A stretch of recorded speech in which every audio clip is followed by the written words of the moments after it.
إن الحمد لله نحمده ونستعينه ونستغفره ونؤمن به ونتوكل عليه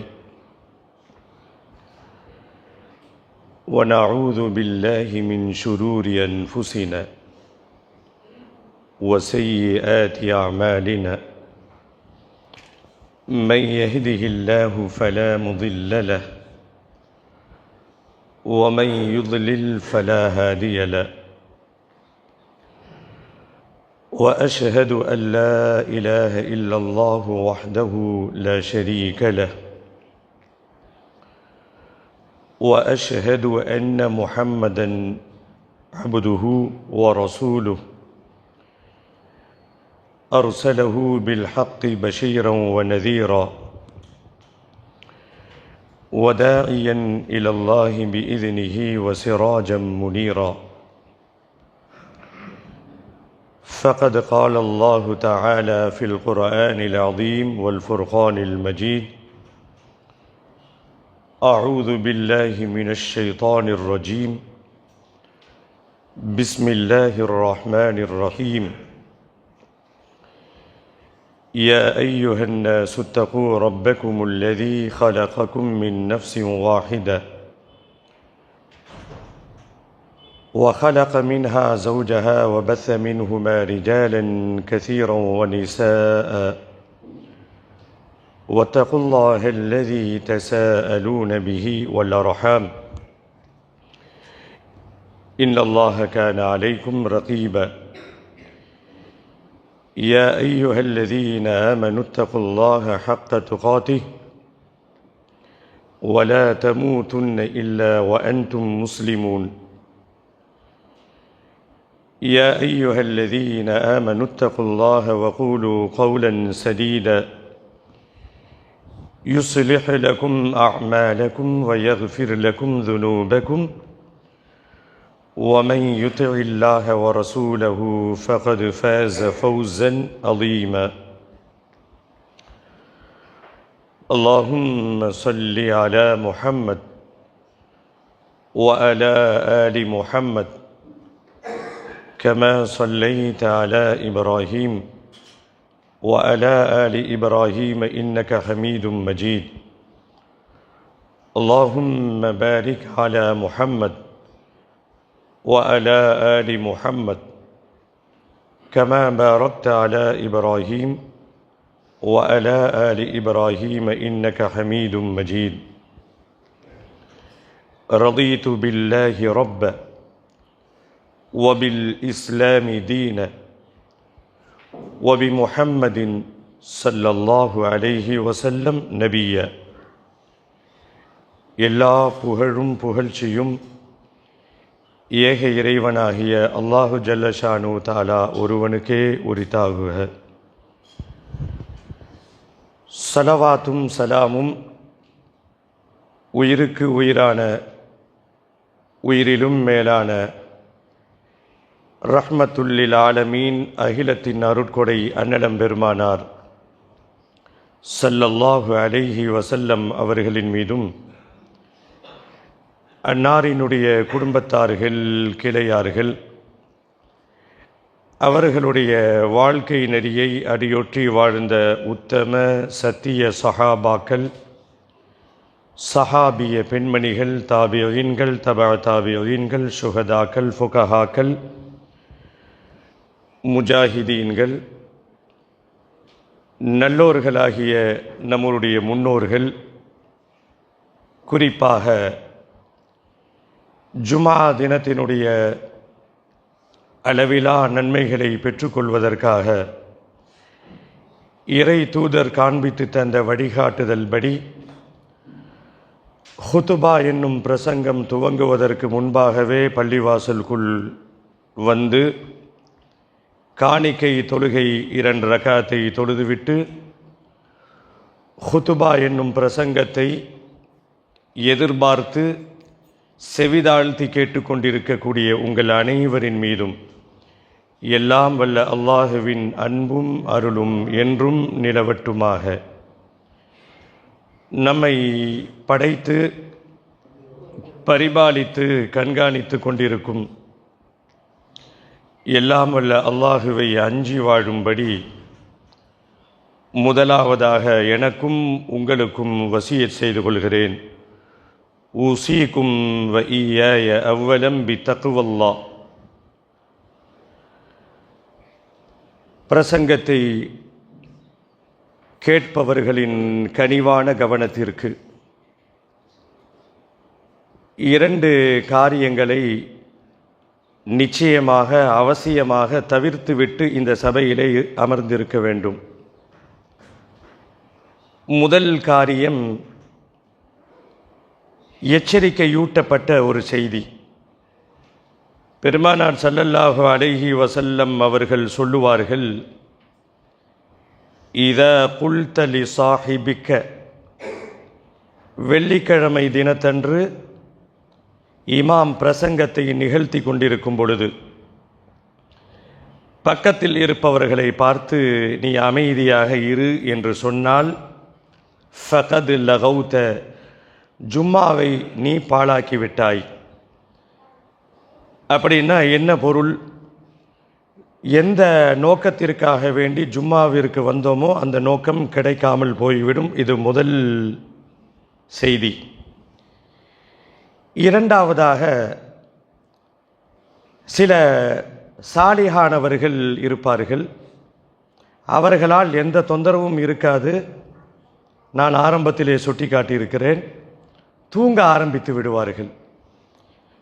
ஹுதுபா இங்கே நடக்க ஆரம்பிக்கும் பொழுது ஆரம்பிக்கின்ற தூக்கம் கிட்டத்தட்ட 7 வானத்திற்கு மேலே போய் பிரசங்கம் முடிகின்ற நேரத்திலே தலையை தூக்கி தூக்கத்தை முடித்து விடுவார்கள். இதுவும் மார்க்கத்தின் அடிப்படையிலே தவறு. தூங்குவது, பேசுவது எப்படி தவறோ அதே போல ஹுதுபாவை கேட்காமல் தூங்குவதும் தவறு என்ற எச்சரிக்கை, 2 விஷயங்களை உங்கள் கவனத்திற்கு கொண்டு வந்துவிட்டு இன்றைய பிரசங்கத்திற்குள் செல்லுவோம். அல்லாஹ்வினுடைய பேரருளால் ஹிஜ்ரி 1446 முடிவடைந்து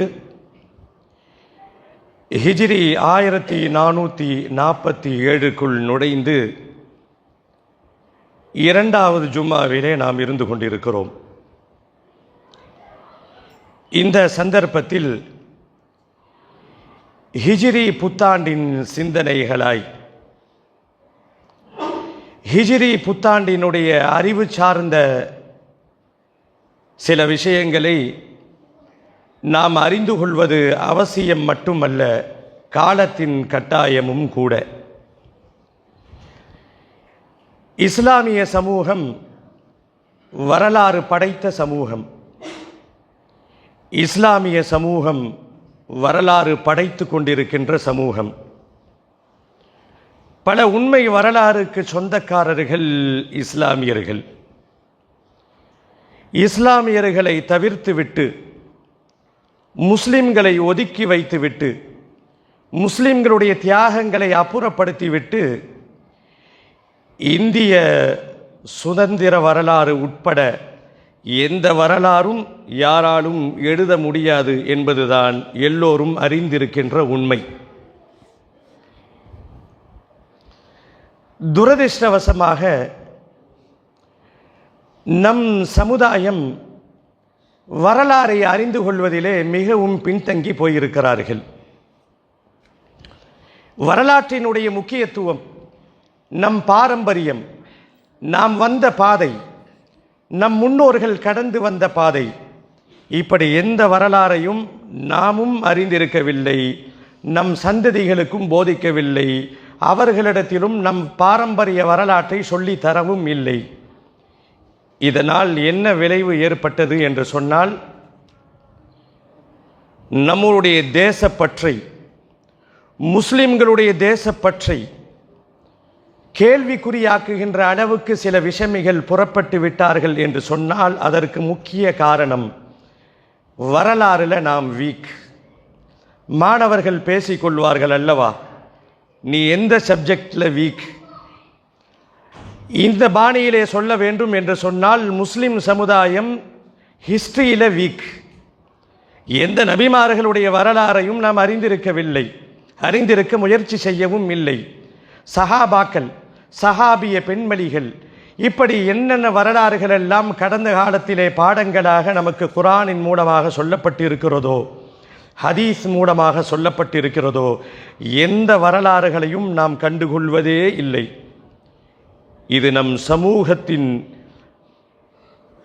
அவலச் செயல் மட்டுமல்ல, மிகவும் நம் சமூகம் பின்தங்கி இருப்பதற்கு மிக முக்கியமான காரணம் வரலாறு நமக்கு தெரியல. எந்த சமூகம் வரலாறை மறந்து விடுகிறதோ, எந்த சமூகம் தன் பாரம்பரியத்தை மறந்து விடுகிறதோ, அந்த சமூகம் வரலாறு படைக்க முடியாது என்பதுதான் எழுதப்படாத விதி. இப்ப எந்த வரலாறை பற்றி நாம் சுருக்கமாக பார்க்க போகிறோம்? கல்லூரியிலே படிக்கக்கூடிய ஒரு இளைஞன், இதோ பள்ளி மாணவர்கள் சீருடையிலே வந்திருக்கிறார்கள். காலத்தின் சூழலுக்கு தகுந்த மாதிரி அந்த இளைஞனிடத்திலே ஒரு கேள்வி கேட்கப்பட்டது. மாணவ செல்வங்கள் வந்திருக்கிறார்கள், இது என்ன மாதம் என்று கேட்கப்பட்டது. தெரிந்தால் பதிலை மனதிற்குள் சொல்லிக் கொள்ளுங்கள். கல்லூரியிலே படிக்கக்கூடிய அந்த இஸ்லாமிய இளைஞன் சொன்னான், அப்படியே ஜனவரியிலேருந்து ஆரம்பித்து ஜனவரி, பிப்ரவரி, மார்ச், ஏப்ரல், மே, ஜூன், இது ஜூனை என்று டக் சட்டு என்று சொல்லிவிட்டான். திரும்பவும் அந்த இளைஞனிடத்திலே கேட்கப்பட்டது, இது எந்த வருடம் அப்படின்னு கேட்கப்பட்டது. ஸ்டைலாக சொன்னான் 2025 என்று சொன்னான். இதுவரைக்கும் சரியாக சென்று கொண்டிருந்தது. இப்போ திரும்பி இதே கேள்வியை கொஞ்சம் மடை மாற்றி கேட்கப்பட்டது. தம்பி, இது ஜூலை மாதம்னு சொன்ன சரி, இது வருடம் 2025 என்று சொன்னாய் சரி, இஸ்லாமிய மாதத்திலே இது எந்த மாதம்?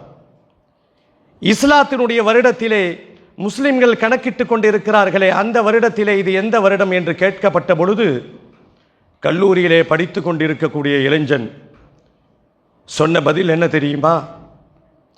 இஸ்லாமியர்களுக்கு தனி வருடம் இருக்கா? முஸ்லிம்களுக்கு என்று தனி கேலண்டர் இருக்கா? முஸ்லிம்கள் கணக்கெடுக்குவதற்கு தனி வருட கணக்கும் மாத கணக்கும் இருக்கிறதா என்று புருவத்தை உயர்த்தி வியப்புடன் கேட்ட அந்த இளைஞன் நம் சமூகத்தினுடைய எல்லா மக்களுக்கும் ஒரே ஒரு எடுத்துக்காட்டு. இதெல்லாம் நமக்கு தேவையில்லை என்று ஒதுங்கிய காரணத்தினால்தான் இன்றைக்கு வரலாற்றுகள் புரைக்கப்படுகிறது. தேவையில்லாத வரலாறுகளை எல்லாம் அறிந்து கொள்ளக்கூடிய நம் மக்கள் ஹிஜ்ரி ஆண்டுன்னு ஒரு ஆண்டு இருக்கா, இஸ்லாமிய ஆண்டுன்னு ஒரு ஆண்டு இருக்கா, இதற்கு எப்படி ஜனவரி, பிப்ரவரி என்றெல்லாம் பெயர் வைத்து அழைக்கிறோமோ ஆங்கில ஆண்டை, அதே போல இதற்கும் ஒரு ஆண்டு இருக்கிறதா என்ற சிந்தனை 60 தொட்டவர்களுக்கு கூட இதுவரை இல்லை என்பதுதான் வேதனையான விஷயம். நீங்கள் பதில் சொல்ல வேண்டாம். உங்களுக்கு இந்த கேள்வி கேட்கிறேன், தெரிகிறதா? இஸ்லாமிய மாதத்தில் இது எந்த மாதம்? பள்ளி சீருடை அணிந்து குழந்தைகள் வந்திருக்கிறார்கள், பெரியவர்கள் இந்த சபையில் இருக்கிறார்கள். இது ஜும்மாவினுடைய சபை. கேள்வி கேட்டு பதில் சொல்லக்கூடாது. உங்களுக்கு தெரியுமா? தெரியும்னா மனசுக்குள்ளேயே கேள்வி கேட்டு டிக் போட்டுக் கொள்ளுங்கள். இஸ்லாமிய மாதத்தில் இது எந்த மாதம்? நிறைய நபர்களுடைய பதில் இதெல்லாம் ஒன்று இருக்கிறதா என்று தான் நம் சமூகம் யோசித்துக் கொண்டிருக்கிறது.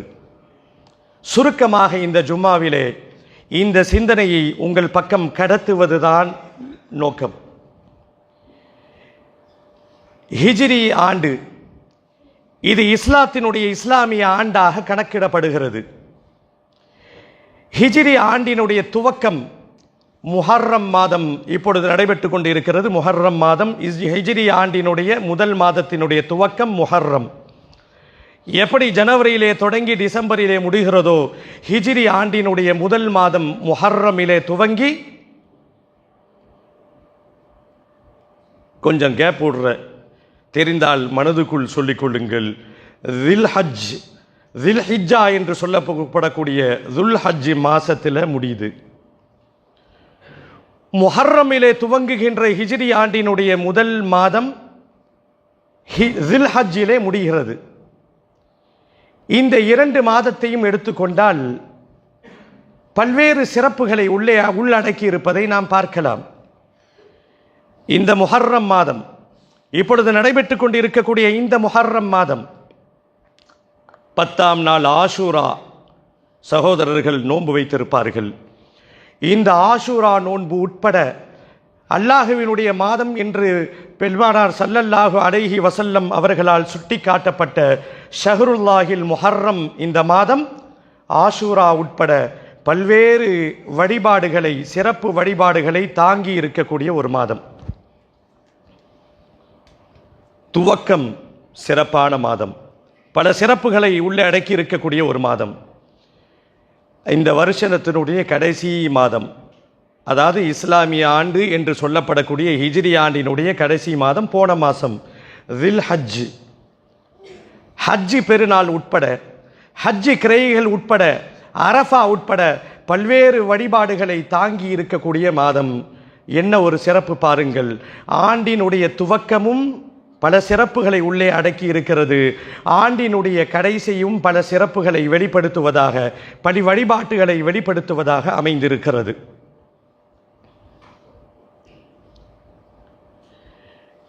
உலகத்தில் பல வேடிக்கை வரலாறுகள் உண்டு. கல்லூரியிலே படிக்கக்கூடிய மாணவர்கள் தெரிந்திருப்பார்கள். ஒவ்வொரு நாட்டிலேயும் ஆண்டினுடைய பெயரை வித்தியாசமாக வைத்திருப்பார்கள். சில விலங்கினுடைய பெயர்கள் எல்லாம் ஆண்டுகள் இருக்கிறது. சிங்கம் ஆண்டு, எலி ஆண்டு. சைனாவிலே எடுத்துக்கொண்டால் எலி ஆண்டுன்னு பெயர் வைத்திருக்கிறார்கள். இப்படி உலகம் முழுக்க எந்த அர்த்த செறிவும் இல்லாமல், எந்த ஒரு பின்னணியும் இல்லாமல் ஆண்டுகளுக்கு பெயர் வைக்கப்பட்டு அதை கணக்கிடப்படுகின்ற இந்த சூழலில் இஸ்லாம் அறிமுகப்படுத்தி இருக்கின்ற, அல்லாஹுவால் நமக்கு வழங்கப்பட்டிருக்கின்ற ஒரு அற்புதமான மாதத்தினுடைய, அந்த வருடத்தினுடைய பெயர்தான் ஹிஜ்ரி மாதம், ஹிஜ்ரி வருடம். இந்த பெயர் நாம் சாதாரணமாக கடந்து செல்லக்கூடிய பெயராக இருக்க முடியாது. ஹிஜ்ரி ஹிஜ்ரி என்றெல்லாம் பேசுகிறோமே, இந்த ஹிஜ்ரிக்கு பின்னால் ஒரு தியாக வரலாறு இருக்கிறது. இந்த ஹிஜ்ரிக்கு பின்னால் பலர்களுடைய கண்ணீர் கதைகள் அடங்கி இருக்கிறது. இந்த ஹிஜ்ரி வரலாறுக்கு பின்னால் பல அனாதைகள் ஆக்கப்பட்ட வரலாறுகள் இருக்கிறது. பலர்கள் சொத்து சுகங்களை எல்லாம் இழந்த வரலாறுகள் ஹிஜ்ரிக்கு பின்னால் அமைந்திருக்கிறது. இந்த ஹிஜ்ரி ஆண்டு நமக்கு கிடைத்ததற்கு மிக முக்கியமான காரணம், அல்லாஹுவினுடைய அருளால் பெருமானார் ஸல்லல்லாஹு அலைஹி வஸல்லம் காலத்தில் இது போன்ற ஆண்டுகள் எல்லாம் கணக்கிடப்படலை. அரபியர்கள் எப்படி ஆண்டுகளை கணக்கிடுவார்கள் என்று சொன்னால், அந்த வருஷத்தில் ஏதாவது முக்கியமான சம்பவம் நடந்தால் அதை ஆண்டாக குறிப்பிடுவார்கள்.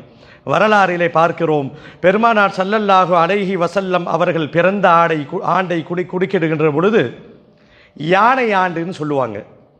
ஏன் ஆணை ஆண்டு என்று சொன்னார்கள்? ஒருவன் காபத்துல்லாஹுக்கு மக்கள் எல்லாம் வந்து கொண்டிருக்கிறார்களே, பொறாமைப்பட்டான். உலகம் முழுக்க இன்றல்ல நேற்றல்ல பல நூற்றாண்டுகளாக காபத்துல்லாவை லட்சோப லட்சம் மக்கள் வந்து கொண்டிருக்கின்ற இந்த காட்சியை அந்த மன்னன் பார்க்கிறான். வயிறு எரிகிறது, பொறாமையால் பற்றி எரிகிறது. காபத்துல்லாவுக்கு எந்த விளம்பரமும் இல்லாமல் மக்கள் வருகிறார்களே, சாறை சாறையாக வருகிறார்களே, இந்த காபத்துல்லாவை இடித்து தரமட்டமாக்க வேண்டும் என்று பொறாமையின் விளைவாக யானை படையை திரட்டி கொண்டு வந்தான். அன்பு இளவல்களே, குரானிலே அல்லாஹ் ஒரு சூறாவே இறக்கி இருக்கிறான். அலம் தர கைஃப ஃபஅல ரப்புக பி அஸ்ஹாபில் ஃபீல். அந்த ஆண்டில் யானை படையை ஒரு சாதாரண சிற்றுக்குருவி, அந்த உருவத்தில் இருக்கக்கூடிய பறவைகள் படை முறியடித்தது. அல்லாஹ் நாடினால் அங்கே வல்லரசுகள் பேசாது. இறைவனுடைய அருள் வந்துவிட்டால், இறைவனுடைய நாட்டம் இருந்தால் வல்லரசுகள் சிற்றரசுகள் மூலமாக தோற்கப்படும் என்பது கடந்த கால வரலாறு மட்டுமல்ல, சமீபத்திய வரலாறும் கூட என்று நான் சொல்லி நீங்கள் தெரிய வேண்டும் என்ற அவசியம் இல்லை.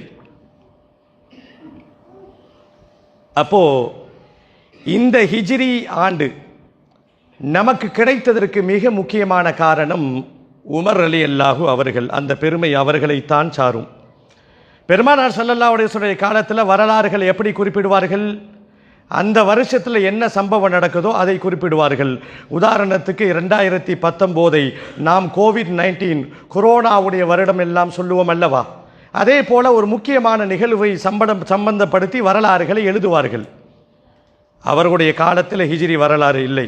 கேலண்டர் இஸ்லாமிய கேலண்டர் தயாரிக்கப்படவில்லை, உருவாக்கப்படலை.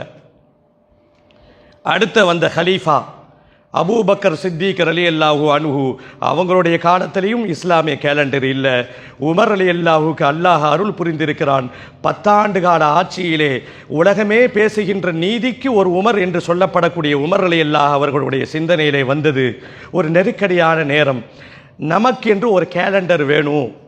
இதெல்லாம் சும்மா சாதாரணமாக நாம் கடந்து போக முடியாது. இன்றைக்கு நாம் உபயோகப்படுத்துகிறோமே, இந்த ஜனவரி, பிப்ரவரி, மார்ச் எல்லாம் சொல்கிறோமே, இதுக்குள்ளே கொஞ்சம் டீப்பாக உள்ளே போய் பார்த்தோம் என்று சொன்னால் எல்லா மாதத்தினுடைய பெயரும் அவர்கள் வணங்குகின்ற கடவுள்களுடைய பெயராகத்தான் வைக்கப்பட்டிருக்கிறது. இன்றைக்கு தவிர்க்க முடியாது. நீ உன்னுடைய டேட் ஆஃப் பர்த் என்னன்னு கேட்டால் நம்ம ஹிஜ்ரியிலலாம் கணக்கிட முடியாது. ஸ்கூலில் போய் அப்படி கொடுக்கவும் முடியாது, அப்படி தேவையும் இல்லை. இந்த செய்தி உங்களுடைய கவனத்திற்கு கொண்டு வருவதற்கு காரணம் என்னன்னா, இஸ்லாத்திலே இப்படியும் நிறைய பகுதிகள் இருக்கிறது. சின்ன சின்ன விஷயங்களை கூட நாம் பேணுதலாக பாதுகாக்க வேண்டும் என்ற நோக்கத்திலே இந்த செய்தி உங்களிடத்திலே கொண்டு வரப்படுகிறது. இப்போ உமர் ரலியல்லாஹு அவர்கள்தான் இஸ்லாமிக் கேலண்டரை முதலாக உருவாக்கினார்கள். சஹாபாக்களை அழைத்தார்கள். எதை மையமாக வைத்து கேலண்டரை உருவாக்கலாம்? 4 யோசனைகள் சொல்லப்பட்டது. நபியினுடைய பிறப்பு, நபியினுடைய இறப்பு, நபியாக அனுப்பப்பட்ட அந்த தினம். அடுத்ததாக மக்காவிலிருந்து புலம்பெயர்ந்து மதீனாவுக்கு சென்ற அந்த ஹிஜரத், கண்ணீர் கதையுடன் கூடிய அந்த ஹிஜரத். 4 விஷயங்களை சொல்லப்பட்டது. உமர் ரலியல்லாஹு அல்லாஹ் அவர்களுக்கு அருள் புரியட்டும். அவர்கள் யோசனைக்கு பிறகு, பல அறிஞர்களுடைய யோசனைக்கு பிறகு, நபித்தோழருடைய யோசனைக்கு பிறகு ஹிஜ்ரி, இந்த ஹிஜரத்தை தான் நாம் இஸ்லாமிய கேலண்டராக அறிமுகப்படுத்தலாம் என்று சொன்ன பொழுது, முன்முடிந்த போது எல்லா நபித்தோழர்களும் ஏக மனதாக ஏற்றுக்கொண்டதன் விளைவாக 1400 ஹிஜ்ரி எத்தனை 1446 முடிஞ்சிருச்சு. அப்படின்னா என்ன அர்த்தம்? ஒரு காலத்தில் பெருமானார் ஸல்லல்லாஹு அலைஹி வஸல்லம் அவர்கள் மக்கால 40 வயசு வரைக்கும் இருந்தார்கள். கடுமையான சிரமப்பட்டார்கள். ஏகத்துவ கொள்கைக்காக வேண்டி மக்கள் நெருக்கடி கொடுத்தார்கள். இனிமேல் இந்த ஊரில் வசிக்க முடியாது என்று கண்ணீருடன் புலம்பெயர்ந்தவர்கள் உடைய அந்த வரலாறை உலகம் வரைக்கும் நம்முடைய சிந்தனைக்கு கொண்டு வருவதுதான் ஹிஜ்ரி ஆண்டு, ஹிஜ்ரத் என்பதை ஒரு முக்கிய செய்தியாக நாம் புரிந்து கொள்வோம். அது மாத்திரமல்ல சகோதரர்களே, நாம் குறிப்பாக பள்ளியிலே படிக்கக்கூடியவர்கள் இது போன்ற விஷயங்கள் எல்லாம் அதிகமாக கவனம் செலுத்தணும். இன்றைக்கு என்ன மாதம்னு கேட்டால் ஜூலைன்னு சொல்லிடுறோம். அரபி மாதம் நம் பிள்ளைகள் தெரிஞ்சிருக்கணும். குறைந்தபட்சம் நம்முடைய பிள்ளைகளுடைய பிறப்பை, இனிமேல் குழந்தை பிறக்கிறவங்க இல்லது பிறந்திருப்பாங்க, டேட் ஆஃப் பர்த்தை ஹிஜ்ரி வருஷத்திலையும் இஸ்லாமிய மாதத்திலையும் குறித்து வைக்க வேண்டும். இதெல்லாம் ரொம்ப அவசியம். கடைசியில் இது இப்படியே விட்டு போய் என்னவாயிடும் அப்படின்னா, நாம் இஸ்லாத்தினுடைய வரலாறு விஷயத்திலே பூஜ்ஜியமாக ஆகிவிடுவோம். அல்லாஹ் இது போன்ற ஒரு அபாய நிகழ்வுகளை விட்டும் நம்மை காப்பாற்ற வேண்டும் என்ற ஒரு முக்கிய செய்தி உங்களுடைய கவனத்திலே கொண்டு வருகிறேன். அது மாத்திரமல்ல, இப்பொழுது முஹர்ரம் 9வது நாளில் இருக்கிறோம். பல சகோதரர்கள் இன்றைக்கு நோன்பு வைத்திருப்பார்கள். அல்ஹம்துலில்லாஹ். நோன்பு வைக்கலை, இன்றைக்கு எங்களால் வைக்க முடியலை, அப்படி இருப்பவர்களுக்கு என்ன வாய்ப்பை மார்க்கம் வழங்கி இருக்கிறது என்பதை அடுத்த அமர்விலே பார்ப்போம். யா அய்யுஹல்லதீன ஆமனு தகுல்லாஹ ஹக்க துகாதி வலா தமூதுன்ன இல்லா வ அன்தும் முஸ்லிமூன்.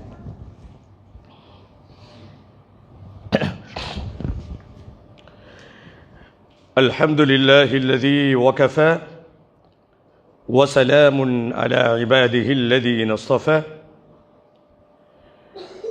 கண்ணியத்திற்குரிய பெரியோர்களே, சகோதரர்களே, சீருடையுடன் வந்திருக்கக்கூடிய சீர்மிகு சிறார்களே,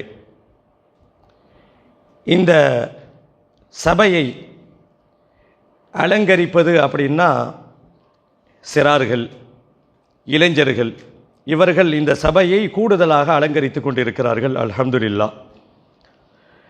நான் திரும்பவும் உங்களிடத்திலே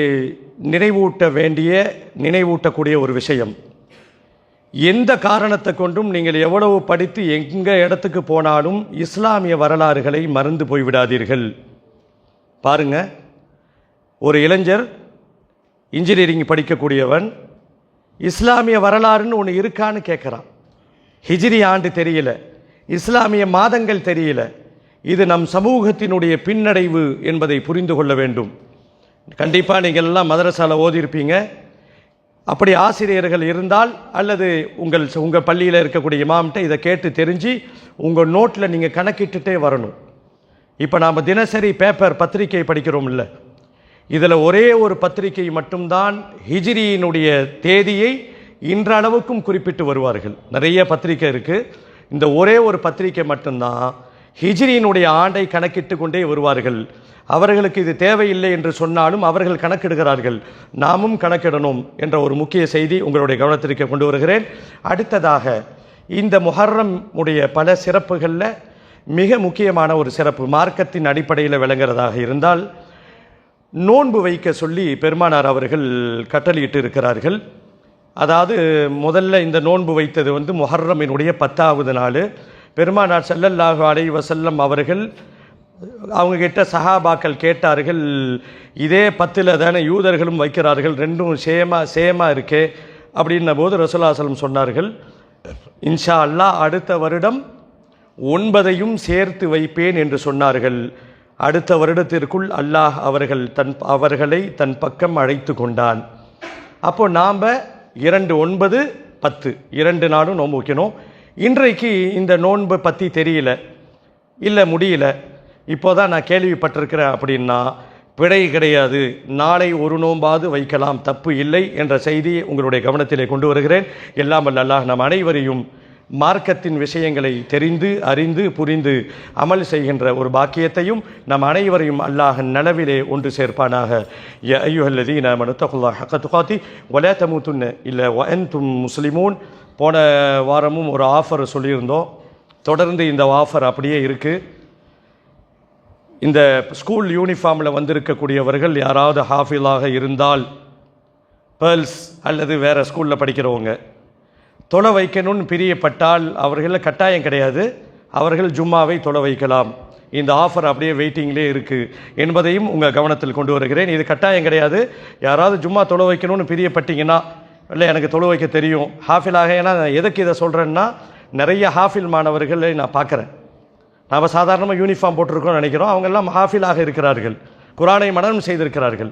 அவங்களுக்கு நம் பள்ளி இந்த வாய்ப்பை தருகிறது. அல்லாஹ் நம் அனைவரையும் நலவிலே ஒன்று சேர்ப்பானாக.